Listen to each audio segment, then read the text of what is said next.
Japan has given the boxing world many warriors, fighters who embody precision, discipline, and the ancient spirit of combat. But every few generations, something different emerges from that culture of mastery. Not just champions, but forces of nature. These are men who transform the art of boxing into a form of controlled destruction.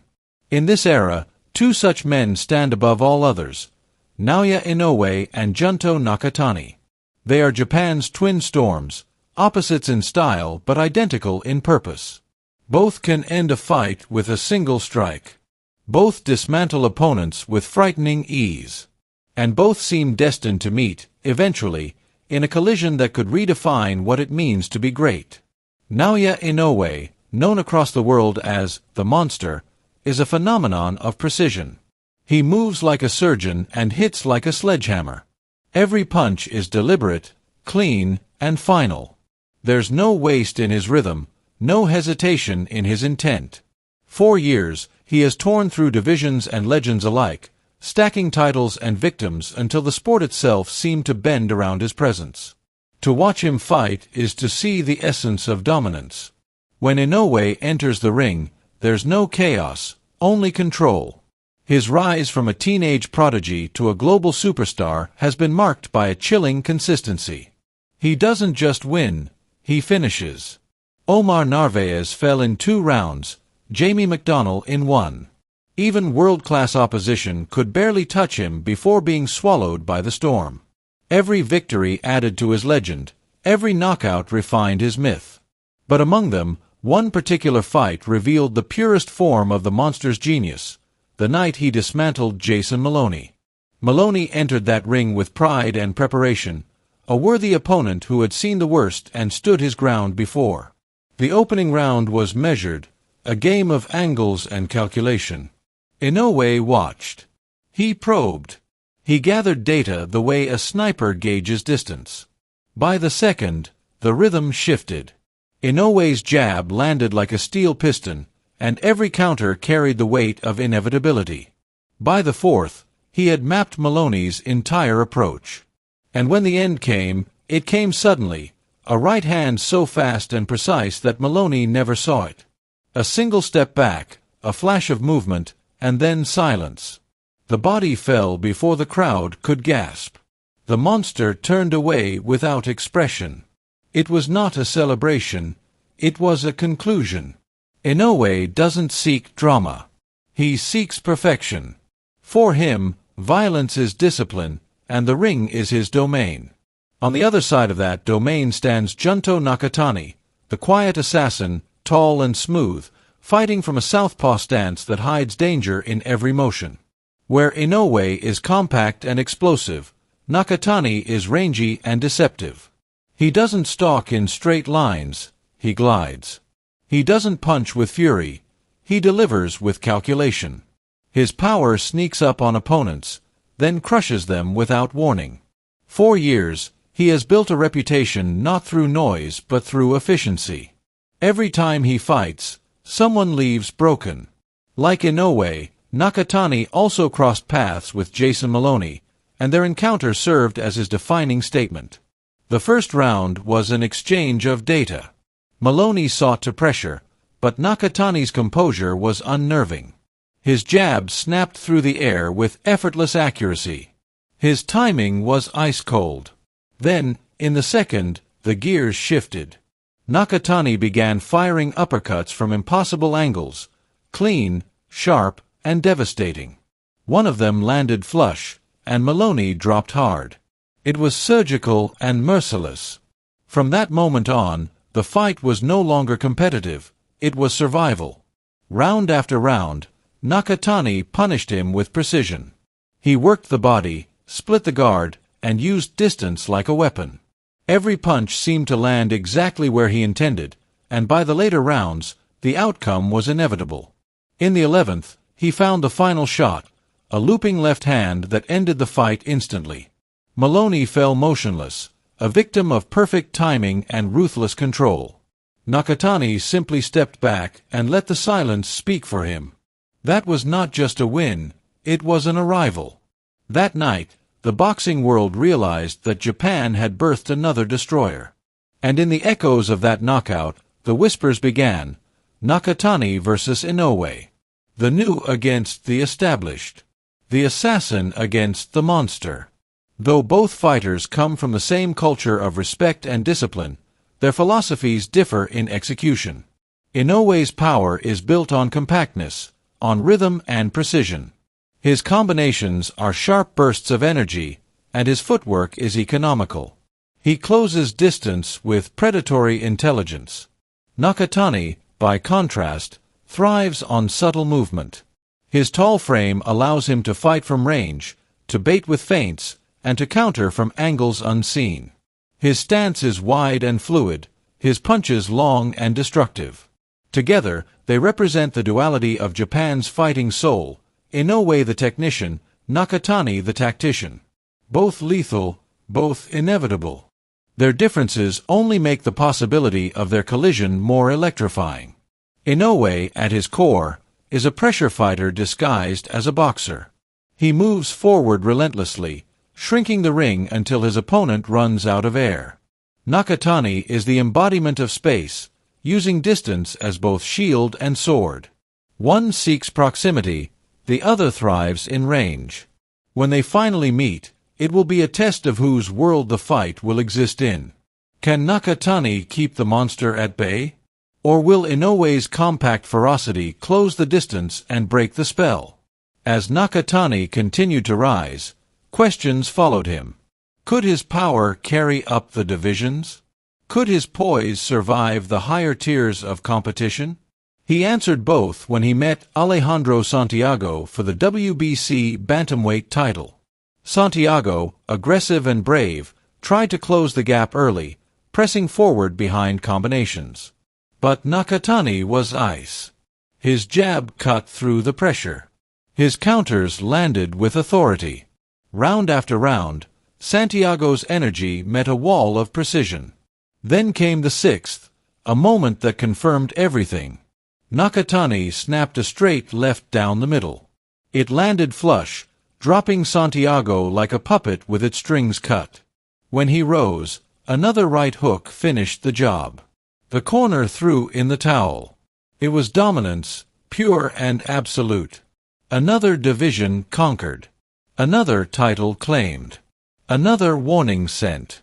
Meanwhile, Naoya Inoue continued his reign of terror. After unifying the bantamweight titles, he sought to settle unfinished business with Nonito Donaire, the living legend who had pushed him to the limit in their first war. The rematch was supposed to be competitive. It wasn't. Inoue didn't come to box 12 rounds. He came to finish what had been started. In the first round, a right hand to the temple sent Donaire to the canvas. In the second, a left hook ended it all. The monster had evolved. He was sharper, faster, and colder. There was no war this time, no back and forth. Only a statement. One legend fell as another etched his name into eternity.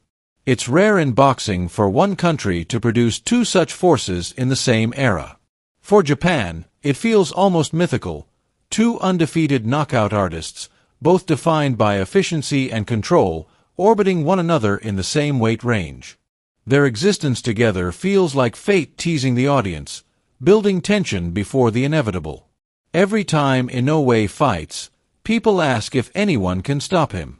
Every time Nakatani wins, people wonder if he's the one who can.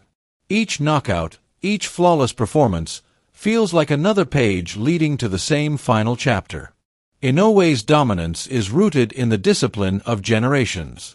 His technique is a legacy of his father's teaching, of years of relentless refinement. He never wastes energy, never shows panic. His expression never changes, even when the fight ends in carnage. He dismantles opponents the way a mathematician solves an equation. His jab is the variable, his timing the constant. The conclusion is always the same: inevitability. He controls the chaos of combat until there is none left. Nakatani's approach, by contrast, feels like an evolution of that same precision but stretched into something more unpredictable. He doesn't force patterns, he disrupts them. His control comes not from rigidity but from fluidity. He fights tall but balanced, his power coiled in every motion. His uppercuts come from impossible angles, his left hand from the void. Against Santiago, against Maloney, against every name placed before him, he has proven that patience can be as dangerous as aggression. He is calm, but not passive. He is ruthless, but not reckless. He fights as if time itself bends around his will. If Inoue is the sword, Nakatani is the spear. And their meeting would be the clash of weapons forged for the same purpose, destruction. Imagine the fight. The arena electric, the air thick with anticipation. Two national heroes, no trash talk, no animosity, just respect and hunger. The opening bell rings. Inoue stalks forward, compact, dangerous, his gloves tight to his chin. Nakatani circles left, pawing with a jab, measuring distance, and waiting to spring the trap. Every movement is deliberate.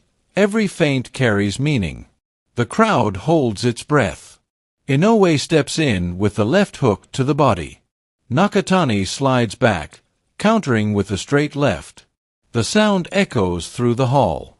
They trade data. One seeks entry, the other seeks deterrence. 4 rounds, the tension builds. Inoue finds moments to land those crushing hooks, the kind that have broken ribs and spirits alike. Nakatani answers with the uppercut that has ended so many before. Each man adjusts, recalibrates, and dares the other to make the first mistake. Then it happens, an opening, a split-second error, and someone's lights go out. Because neither of them settles for decisions. They finish. Always. That's the allure of this fight. It's not just about titles or rankings, it's about absolutes. Two men who have never known defeat, who have built their legends on perfection, colliding in pursuit of supremacy. It's not simply a sporting event, it's a reckoning. Beyond the spectacle, there's legacy. Fights like Inoue versus Nakatani define generations. They tell future fighters what greatness demands. They are the rare moments when the sport transcends itself. For Japan, such a fight would be monumental. It would represent decades of mastery distilled into one night, a passing of the torch, or perhaps the confirmation that the torch will never be taken. For the world, it would be proof that the lower weight divisions can produce the same drama, the same brutality, and the same immortality as any heavyweight clash. Naoya Inoue stands today as perhaps the most complete fighter alive. Undefeated, undisputed, unshaken. He walks to the ring like a man who already knows the outcome. His calmness is unsettling because it feels like certainty. He doesn't rush his kills, he orchestrates them. His combinations are brief but terminal. He's a master of control, an artist of inevitability. Yet even monsters have shadows, and every empire invites challenge. Junto Nakatani has become that challenge. Younger, taller, fresher, just as disciplined, and perhaps even hungrier. His hands carry the same quiet menace that once defined Inoue's rise. He studies, adapts, and then destroys. The names he's beaten are starting to stack, and each victory feels like another message sent across the sea. I'm coming. His demeanor never changes, even when the fight ends in chaos. Like Inoue, he doesn't roar. He simply finishes and walks away. They are mirrors, reflections distorted by style but aligned in spirit.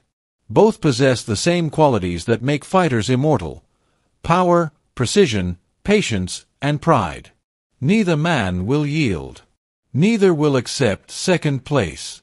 When their paths finally converge, it won't be about who throws more punches or who wins more rounds. It will be about who can stand inside the fire longer. Who can see the chaos and still remain calm. Who can impose their version of order on the other. And so, Japan waits. The boxing world waits. Each time Inoue's name is announced, fans wonder how long his reign can last. Each time Nakatani fights, they wonder if he is the one to end it. The inevitability of their meeting hangs over the sport like a storm cloud, building charge with every victory, every knockout, every perfect performance. It's not a question of if, it's a question of when. When that night comes, when the lights dim and the ring glows under the eyes of millions, all the years of speculation will collapse into a single truth. Two of Japan's most lethal artists will face each other, not out of hate, but out of destiny. One will emerge as the undisputed embodiment of the nation's fighting spirit. The other will fall but never be forgotten. Because fights like this aren't just contests, they are chapters in the story of human excellence. Inoue, the master of precision. Nakatani, the architect of destruction. Both standing in the same ring, both carrying the hopes of a country and the attention of the world. When that bell rings, nothing else will matter. The crowd will hold its breath, time will slow, and two warriors will write their truth in violence. And when the dust settles, when one remains standing, the world will finally know who truly holds Japan, and the sport of boxing itself, in the palm of his hand.